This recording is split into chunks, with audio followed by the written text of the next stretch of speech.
pessoas, hello guys! No vídeo de hoje eu vou falar pra vocês sobre título de residência e reagrupamento familiar. Vamos comigo que o vídeo de hoje tá show de informações pra vocês.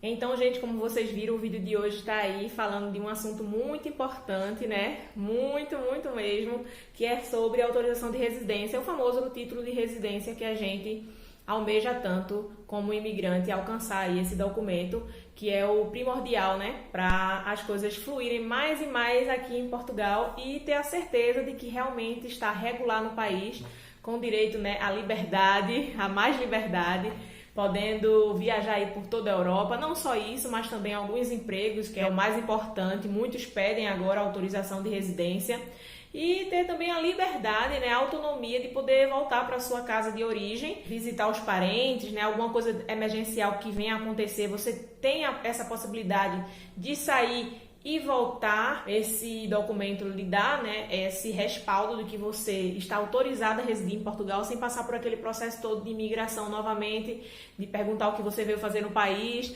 tirar aquela tensão, né? Então, esse documento é sim muito importante e é ele que regulariza você no país, que faz você passar de irregular para regular, né? Regularizar sua situação no país. Então, vamos lá falar sobre primeiro o título de residência. A gente, como vocês viram aí no título, em menos de 6 meses, com 5 meses, nós três já estávamos todos regularizados. O Hugo, né, que foi o primeiro, que foi o titular do visto, que já veio com visto para cá, já botei um vídeo aí para vocês que ele veio com visto D2. E, consequentemente, né, eu e o Gabriel fizemos reagrupamento familiar através do Hugo, que é o titular do visto. Ele já vem com a marcaçãozinha no CEF para ir, né, na delegação, onde está descrito local, dia e hora para você comparecer. E tem vídeo aí no canal da nossa viagem para a cidade da Guarda, que foi para onde a gente foi tirar o título de residência do Hugo, que era para onde estava agendado. É uma cidade distante daqui da onde a gente está morando, e a gente está morando em Lisboa, né? No distrito de Lisboa, mais na cidade de Amadora, e a gente foi lá para o distrito de Guarda, que fica mais ou menos uns 320 quilômetros daqui de Lisboa. Então a gente fez uma viagem para poder fazer esse título de residência dele, para poder dar entrada.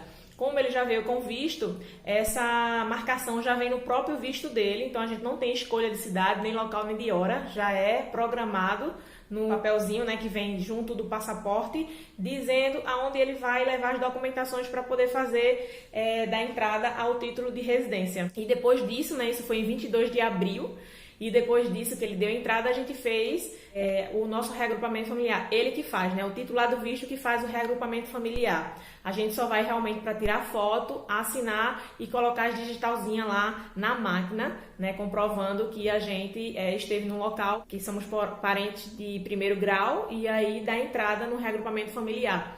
Gente, voltando para o primeiro título de residência, que foi o do Hugo, para depois eu falar sobre o reagrupamento familiar.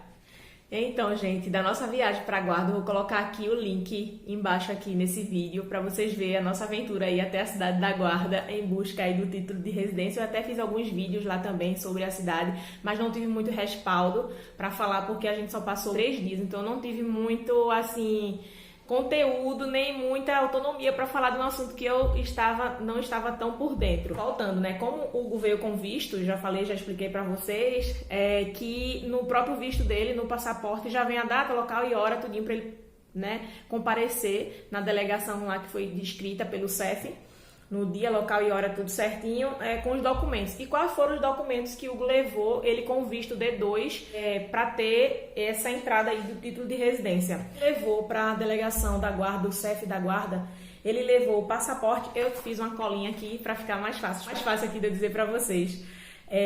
O passaporte, tá, gente? Importantíssimo, com o visto, né? No passaporte vem o visto. E levou também a abertura de atividade dele nas finanças, porque como ele veio com visto D2, ele era um trabalhador independente. Então ele tinha um contrato de trabalho, mas ele prestava serviço para essa empresa. Então ele emitia recibos verdes. Recibos verdes é como se fosse aí aprovativo de que ele está prestando serviço, né? Que deu tanto o serviço dele e ele quer receber tanto por aquele serviço. É como se fosse uma nota fiscal aí do Brasil, de um prestador de serviço que esteja prestando qualquer tipo de serviço. Ele, como é da área de TI, ele abriu, né, essa atividade nas finanças e com isso ele emitia recibos verdes. Então, ele levou o passaporte, levou o comprovativo, né, de abertura de atividade nas finanças, né, um atestado de morada que a gente pegou junto à junta de freguesia aqui, que é do bairro onde você mora. A gente mora no bairro Mina de Água, então cada bairro aqui da cidade, né, tem a sua junta de freguesia. Então a gente foi lá na junta de freguesia, como a gente já tinha contrato da casa aqui cadastrado nas finanças, a gente não precisou levar duas testemunhas que aqui residam, porque o nosso contrato da casa estava registrado junto às finanças, então comprovava que o Hugo morava naquela residência, tudo, então eles tinham registro na finança, não precisou a gente levar duas testemunhas para dizer que a gente residia, para dizer que ele residia aqui no bairro de Mina de Água. Então a gente levou o contrato, né, da casa, mais os 3 últimos recibos de aluguel de pagamento, né, em nome do senhorio, e aí conseguimos o atestado de morada.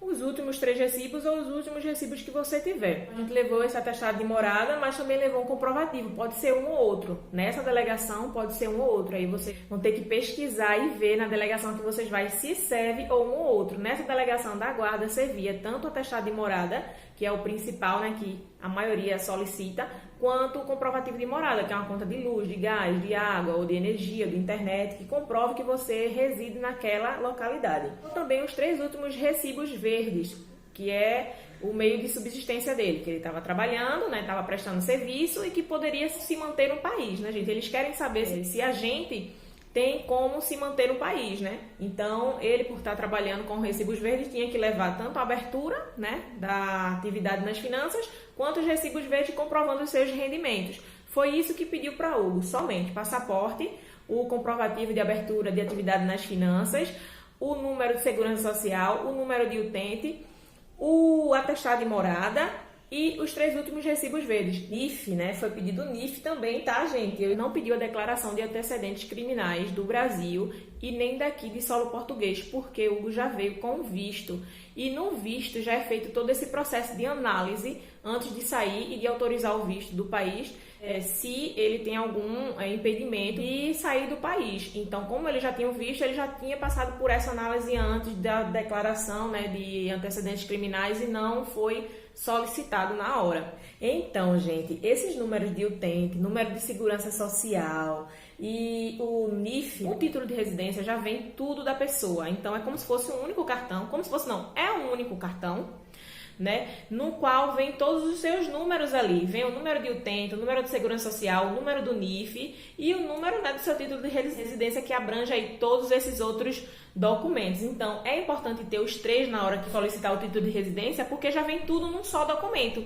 E quando foi, gente, no dia 13 de maio, né, a gente recebeu a autorização de residência do Hugo pelo CTT, que é os Correios daqui. Gente, foi uma animação tão grande, foi maravilhoso.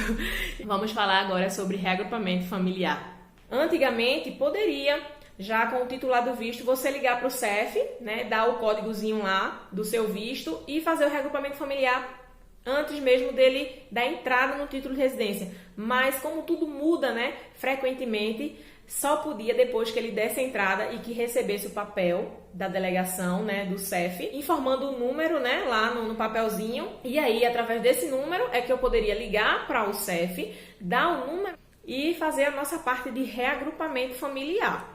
Então, assim, não adiantava ele ter o visto e eu ligar e pedir para fazer o reagrupamento familiar. Algumas pessoas conseguiram assim, mas na minha vez já não mais, já tinha mudado. Eu só conseguiria fazer a partir do momento que ele desse a entrada do título de residência dele, e aí sim com aquela numeração que ele ganhou um papel do CEF, né? Por ter dado a entrada no título de residência, a gente ganha um papelzinho. E aí, com aquela numeração é que eu dei a atendente, e a atendente verificou lá tudo certinho, os dados, e fez a marcação pra gente, graças a Deus, pertinho aqui de casa, só 50 minutos de distância, no outro distrito chamado Setúbal. Mas foi isso, foi tudo certo. Graças a Deus a gente conseguiu marcar, que é o primeiro passo. Fiquei ali tentando horas e horas falar no telefone e não conseguia. Tava super congestionado as linhas e aí eu não conseguia, eu passava o dia todo ligando e não consegui. Eu consegui depois de 4 dias, numa manhãzinha, às 8h40, a atendente me atendeu e aí conseguiu fazer a nossa marcação. É muita gente atrás, muita gente querendo se regularizar no país, não só isso, mas também como também fazer a renovação, né? Então é muita gente atrás de muitas coisas ao mesmo tempo, assim que abre vaga. Bom, gente, sobre reagrupamento familiar, eu pensei que ia dar entrada no reagrupamento familiar, mas na verdade, quem dá entrada ao reagrupamento familiar, quem solicita, quem faz o preenchimento das fichas, né, requerendo que seja reagrupado o familiar, é o titular do título de residência. Ou seja, Hugo é que tinha que fazer todo o preenchimento das fichas e ele que tinha que dar entrada no processo de reagrupamento familiar no CEF. Então, assim, foi todo mundo junto, porque tinha que tirar foto, né? Tinha que colocar ali a biometria, as digitais, né? Mas quem solicitou, quem sentou lá na cadeirinha e falou com o atendente foi Hugo, né? Que já tinha o título de residência em mãos. E ele que estava querendo reagrupar, né? Eu e o Gabriel. Então, ele preencheu as fichas, né? Ele assinou essas 2 fichas, tanto a minha quanto a de Gabriel.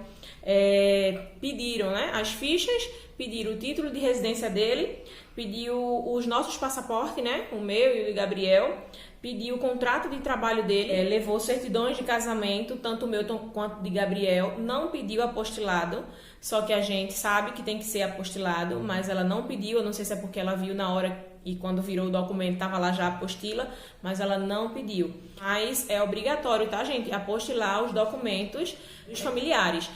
Eu já trouxe os documentos apostilados do Brasil, porque como tem prazo o apostilamento, a gente cogitou assim a possibilidade de que vamos ver se vai dar tempo, porque o apostilamento ele tem um prazo de 6 meses de validade. Aí vinha a questão, será que em 6 meses vai dar tempo de marcar junto ao CEF, de fazer toda essa parte aí de legalização nossa ou não? A dele a gente já sabia que ia porque já tinha data marcada, mas a nossa não, tinha que esperar abrir vaga, tudinho. Então a gente optou por gastar um pouquinho mais de dinheiro lá no Brasil, fazer uma outra certidão. A gente fez a certidão de casamento de inteiro teor, tá?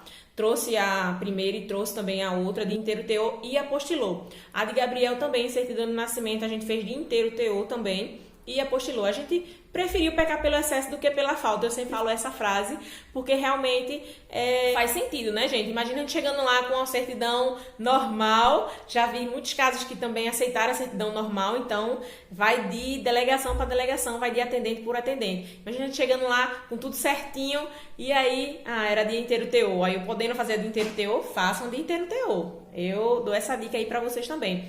E como a apostila só tinha prazo de 6 meses, né, apostilamento de AIA, a gente fez já perto da nossa viagem aqui para Portugal para ter mais validade. Então a gente fez no final aí de janeiro, a gente embarcou dia 13 de fevereiro e a gente fez o apostilamento no dia 24 de janeiro, que também a gente já ia ficar sem carro, tudo para andar mais facilmente, e a gente já aproveitou e fez no finalzinho aí já perto da nossa viagem, para a apostila ter mais prazo de validade aí, o documento ter mais prazo, e deu certo, gente.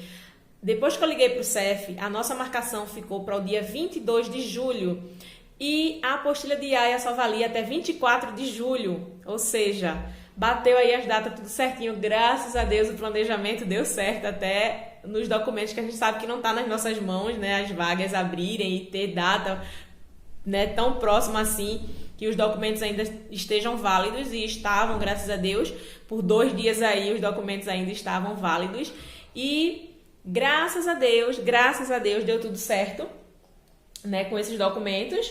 Pediu a U também os meus antecedentes criminais, a gente imprimiu 24 horas antes.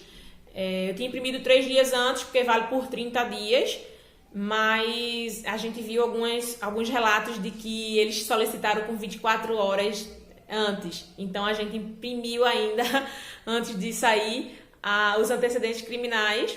Colocou lá vários despertadores, né? Apesar que eu já tinha impresso a outra há 3 dias atrás, mas a gente quis levar também a impressa mais atualizada. E a gente tirou, né, esses antecedentes criminais só meu. E ela pediu também o número do NIF, Segurança Social e o utente, já para ficar tudo certinho num documento só. Uma observação aqui que eu faço é que não pediu a autorização para consultar o registro criminal aqui de Portugal. Em alguns casos pede, tá, gente? Mas não foi o nosso caso, não pediu essa autorização para a consulta de registro criminal português.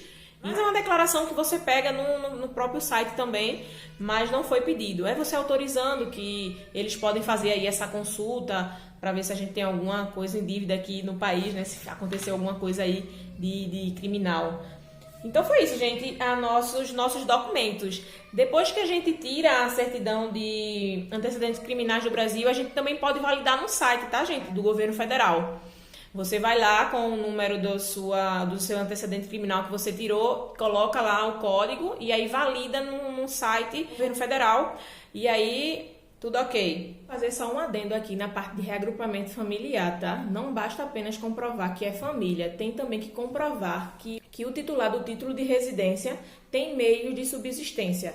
Ou seja, tem meios de subsistência para manter os agregados, né? Tanto adulto quanto criança. Esse cálculo ele é feito em cima do salário mínimo que corresponde na época, ou seja, o salário mínimo vigente da época.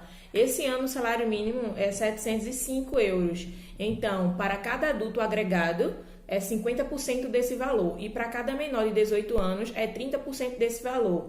Para o titular do título de residência, tem que ser 100% desse salário mínimo. Ou seja, ele tem que ter 705 para ele, que é os 100% do salário mínimo, 50% do salário mínimo, que é 352,50, e 30% para o menor, que no caso foi Gabriel, de 18 anos, que foi de 211,50. No total, tinha que ter comprovando, né, os meios de subsistência no valor de 1.269 euros para poder fazer esse agregamento familiar. Não só apenas comprovando que é família, mas também comprovando os meios de subsistência para os seus agregados, realizando esses cálculos, tá?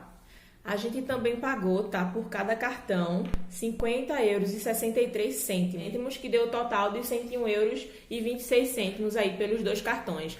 E na época, quando o Hugo foi fazer o cartão dele, que foi em abril, pagou apenas 50 euros. No nosso, deu essa aí diferença, deve ter aumentado alguma taxinha, e a gente pagou esse valor pelos dois cartões. Gente, eu não falei muito sobre o formulário que eles pedem também para levar de documento. O formulário é uma ficha de inscrição que você pode pegar tanto no próprio site do CEF e levar já preenchido ou deixar para preencher lá, porque eles também dão esse formulário, tá, gente? Eu não mencionei muito sobre ele, mas ele também tem que estar no ato que pede os documentos, tanto de quem vai fazer a primeira residência, quanto vai fazer a agregação familiar, e independe. Eles sempre dão essa fichinha aí para você preencher com os seus dados. Então é isso, gente. Estamos todos legalizados, graças a Deus. Em menos de 6 meses aqui, com 5 meses de Portugal, já estamos todos legalizados. Todos com seus títulos de residência, com seus números de NIF, segurança social, número de utente. Então estamos todos legalizados, graças a Deus. A gente agora está tratando de outros assuntos, mas até chegar nesse título de residência, a gente estava muito apreensivo, porque a gente quer estar bem no país, a gente quer estar com todos os documentos em dias, quer estar realmente regular no país. E graças a Deus aí, com 5 meses, aí eu dei entrada no dia 22 de julho e no dia 2 de agosto, com 10 dias corridos, gente, não foi nem útil, chegou a minha autorização de residência, o meu título de residência. E o de Gabriel, né? A gente fez tudo no mesmo dia, mas o dele chegou um dia depois, graças a Deus, porque não demorou tanto. Eu pensei que vinham os dois juntos, mas por algum motivo não veio. Fiquei com aquela suspeita de que ia chegar realmente durante a semana, aquele pensamento positivo aí, e deu certo. A de Gabriel chegou no dia 3 de agosto e a minha chegou no dia 2 de agosto, então aí foram 10 dias corridos, né, contando sábado e domingo, não foram dias úteis, gente, foi realmente bastante rápido aí. A delegação de Setúbal, né, o CEF de lá está de parabéns. A agilidade no procedimento, no atendimento também foi muito, muito bom. A gente gostou muito, quem nos atendeu, tá de parabéns também aí. E foi, gente, só uma observação aí para vocês. Tudo isso que eu falei aqui foi baseado nas minhas experiências, tá, gente? Então, assim, sempre que você for fazer qualquer tipo de serviço, sempre vá no site oficial do órgão competente para isso, porque lá vai ter todas as informações destrinchadas da melhor forma para você se basear e seguir o processo para retirar a sua documentação. Então, só para deixar claro aqui que essas foram as minhas experiências, foi a minha experiência, na verdade. Então, qualquer coisa que vocês foram fazer, realmente vá no órgão competente, se informem para ir seguir tudo direitinho e dar certo para vocês, tá certo? Foi isso, gente. Espero que vocês tenham gostado aí do conteúdo, muitas informações. Se eu deixei passar algo, vai me perguntando aqui embaixo que eu vou responder para vocês, tá bem? Beijo para vocês e até o próximo vídeo. Tchau!